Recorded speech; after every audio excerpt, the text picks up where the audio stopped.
Hi, everybody. This is the Baseball Hut, the amazing, spectacular, terrific, the great one, the people's champion, your host, the Hut. And of course, this is the Baseball Hut, too. And you know what we talk about here? We talk about the crazy people at WFAN. They're coming to take me away, ha ha. They're coming to take me away, ho ho, hee hee, ha ha, to the funny farm. Now, before we get into this video, I need you to subscribe to this channel if you want to have a good laugh. Even if you want to laugh at me. Even if you want to laugh at me, folks. This is the channel you want to subscribe to. You want to see somebody that dies every time they open their mouth. You want to laugh. This is the channel you want to watch. But anyway, we've been talking a lot about here on this channel, the insanity of WFAN, the things they say every day, and really the way they attack our favorite team, the New York Mets. So you need to subscribe to this channel to see what the hell's going on in WFAN. I do not watch or listen to them, other than watching Evan and Tiki on the afternoon when I get home. But they talk to the two lightweights in the board op. I don't watch the morning show. I don't watch the day show with Tierney and the Spaz. But I follow them on Twitter, X or X Twitter. It doesn't matter what you call it anymore.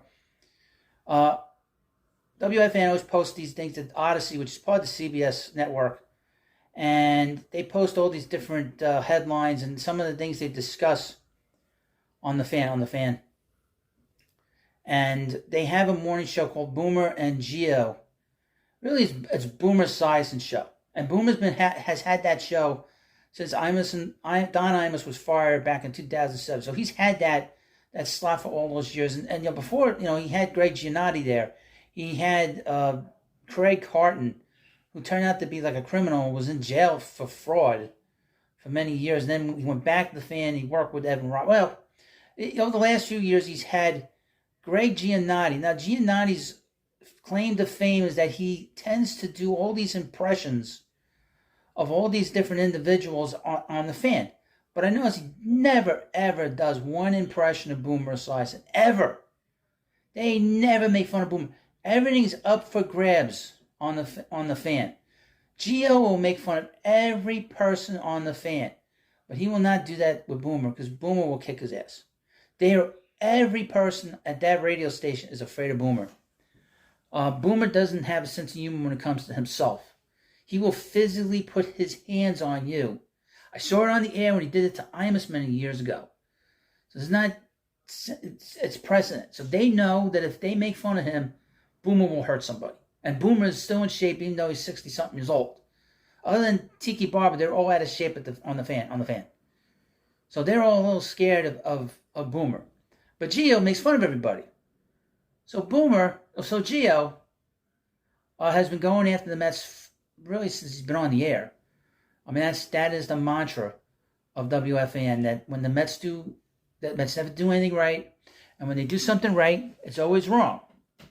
The Mets hired a few weeks back David Stearns. Within that week, Gio said that the Mets he needed to be fired. The Mets need to fire him. So a few days ago, Gio said that he didn't know what was going on in the minds of the Mets. Now, this is a guy that has said that the Cohen-era Mets has been a nightmare. Okay? And this is a guy that says he's a Mets fan. Now, I have a couple of things here from the last couple of days. This guy is deranged. This guy, he's cuckoo. He's got bats in the belfry. Here's from Odyssey.com. This is from today. This isn't from yesterday.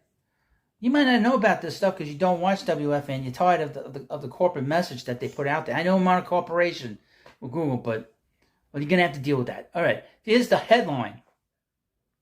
Gio declares Mets fans had better season than the Phillies after crushing NLC loss. What?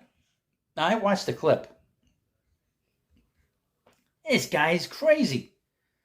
This is how crazy he is.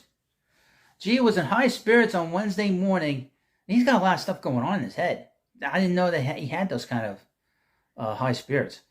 Was in high spirits on Wednesday morning that the Phillies shockingly fell to the out-of-nowhere Diamondbacks in Game 7 of the NLCS. Gio's Mets have been out of it for months, but as a fan, he says he would, without a doubt, prefer to be a Met fan this season than a Philly fan. All right, let me read. Right off the bat, you're like, what?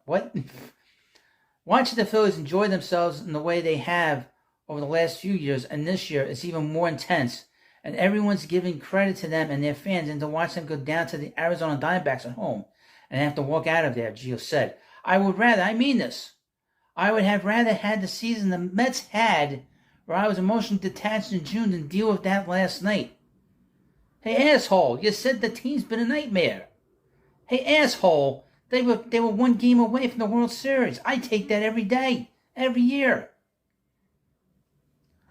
The Mets were one of the biggest disappointments of the MLB season 23, selling at the trade deadline after entering the year with the highest payroll in baseball history.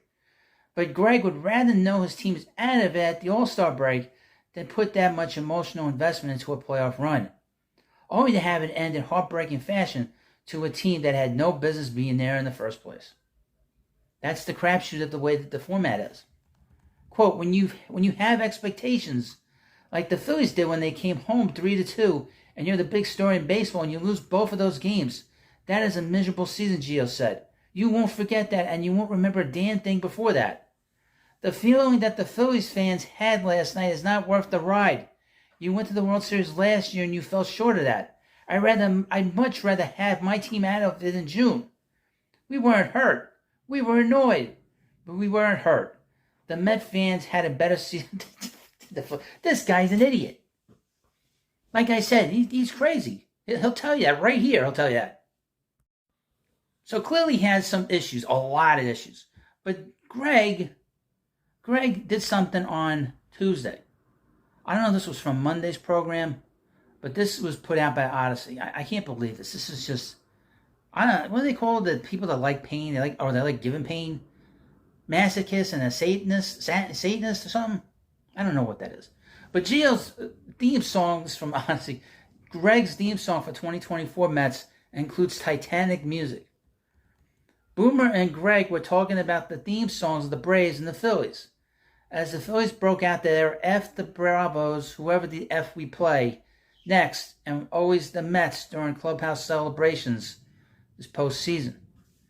Gio then played his own version of what the theme song would be for the 2024 Mets, and it wasn't pretty. Get this. I've said this in other videos. WFAN enjoys abusing Met fans. They are abusers. They've abused us for 30 years. Remember years ago, back in 2005, the Mets made all those big moves. They brought in Beltran, they brought in Pedro Martinez. After the game, Mike and the Mad Dog went on, and they basically said the Mets season was over. And then after the fact, when people complained about what they said, oh, we're just joking. That's the level of abuse. That's the level of abuse that WFAN loves to hand to us. I know if you're watching this video, you're sick of it. The theme is the Titanic, My Heart Will Go On, Gio said before the music began playing, and Gio gave his rendition of the theme song. And now I guess you're singing this. And now batting Francisco, this is so lame. Now batting Francisco Lindor. He's down on the ground. Oh man, it's very similar to the Aaron Rodgers injury. You can see his calf reverberating. That's okay. Kodai Senga's taking the mound. Oh no, he just collapsed on the mound. Don't worry, Edwin Diaz is coming out of the bullpen with his restructured knee. Second pitch. Oh no, the trainers are coming out. The 2024 New York Mets come out to Citi Field. Now this is the most outrageous thing. I can't believe that this was said. The 2024 New York Mets come out to Citi Field for Brandon Nimmo Jesus Bobblehead Night, where we have Brandon Nimmo nailed to the cross with the home run apple behind him. Disgusting. These people are disgusting. But again, they're part of the corporate media. They carry that anti-Christian message. Okay? And here we go again. How did this get on the air? How did that comment get on the air? How does he say this outrageous thing? How does he say it? He's really, how did this happen? It's all fun. No, it's not. When this has gone on for 30 years, it's not funny anymore. It's abuse. That's why a lot of people that have written to me, they all say, I stopped listening to them a long time ago. I stopped listening to them in the morning. I don't like Gio. I really don't like, not too many people write and say I don't like Boomer, but I don't like Gio. Or people say to me, we don't like Sal Licata. Those are the two people that I hear that they don't like a lot of in the videos. I mean, Gio's a jerk, but he's a crazy jerk. And he's not funny. He's a guy that's got a lot of mental issues. I'm not saying it. He's saying it. Here we go. Now, I hope Gio can handle this kind of like goofing on him. Now, we know one thing. He doesn't like it when you call him soft. Okay, we know that. He starts banging on the table, starts screaming, starts yelling. It's all good fun, Greg. We're all having a good laugh. You know what's funny about this? He's not in on the joke. You're in on the joke. I'm in on the joke. His show is a joke. That radio station is a joke. And again, they carry a corporate message, and the messages, when the Mets don't do anything right, and when they do it right, it's wrong. And it continues on to this day. Now, people are going to say, well, great one. He's a Mets fan. He can say that kind of stuff. He can belittle his own team. No. Not when he works for WFAN. And if you work for a different radio station, you wouldn't be doing this. We've learned this from Sal Licata, who never said a bad word about the Mets when he was on WOR, and he doesn't say too many bad things about the Mets on SNY. Now, I would mention this. SNY on Wednesday put out a poll for the fans. Would you rather be a Mets fan or a Phillies fan this year? The majority was 80%. And Sal had the balls to say that was his friend Gio. No, he's your coworker. Now, I would mention this. You guys are probably watching my show. I'm going to go after both of you. So if this is like some kind of distraction for me letting up on Sal, it's time to apologize to Pete Alonso. It's time, don't you think? This is going on for 2 months. Not apologize to Pete. He called him toxic in the Met clubhouse, and your radio station has refused to apologize. Instead, we didn't mean him specifically. We mentioned him specifically, but it wasn't him specifically. Well, you let me know what you think about this video. And of course, this is another video on the funny farm or the nervous hospital known as WFAN and the number one patient at the fan, on the fan, Greg Giannotti.